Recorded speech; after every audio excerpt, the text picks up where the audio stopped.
छठ पर्व षष्ठी का अपभ्रंश है। कार्तिक मास की अमावस्या को दिवाली मनाने के 6 दिन बाद कार्तिक शुक्ल को मनाए जाने के कारण इसे छठ कहा जाता है।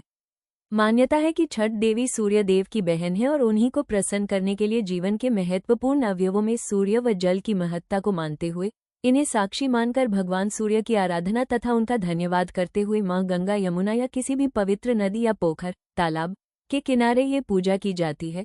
षष्ठी माँ यानी छठ माता बच्चों की रक्षा करने वाली देवी हैं। इस व्रत को करने से संतान को लंबी आयु का वरदान मिलता है। मार्कंडेय पुराण में इस बात का उल्लेख मिलता है कि सृष्टि की अधिष्ठात्री प्रकृति देवी ने अपने आप को 6 भागों में विभाजित किया है। इनके छठे अंश को सर्वश्रेष्ठ मातृ देवी के रूप में जाना जाता है, जो ब्रह्मा की मानस पुत्री हैं। वो बच्चों की रक्षा करने वाली देवी हैं। कार्तिक मास के शुक्ल पक्ष की षष्ठी को इन्हीं देवी की पूजा की जाती है। शिशु के जन्म के 6 दिनों बाद इन्हीं देवी की पूजा की जाती है। इनकी प्रार्थना से बच्चे को स्वास्थ्य, सफलता और दीर्घायु होने का आशीर्वाद मिलता है। पुराणों में इन्हीं देवी का नाम कात्यायनी बताया गया है, जिनकी नवरात्रि की षष्ठी तिथि को पूजा की जाती है। कथा के अनुसार प्रियव्रत नाम के एक राजा थे। उनकी पत्नी का नाम मालिनी था। दोनों की कोई संतान नहीं थी। इस बात से राजा और उसकी पत्नी बहुत दुखी रहते थे।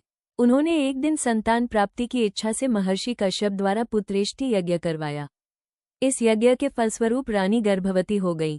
9 महीने बाद संतान सुख को प्राप्त करने का समय आया तो रानी को मरा हुआ पुत्र प्राप्त हुआ। इस बात का पता चलने पर राजा को बहुत दुख हुआ।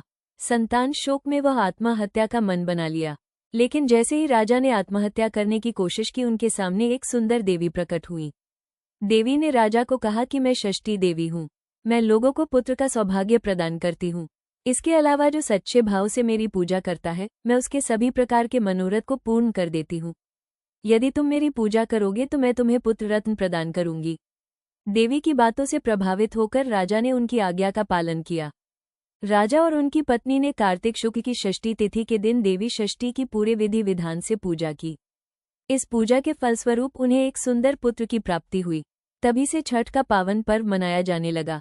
छठ व्रत के संदर्भ में एक अन्य कथा के अनुसार जब पांडव अपना सारा राजपाट जुए में हार गए, तब द्रौपदी ने छठ व्रत रखा।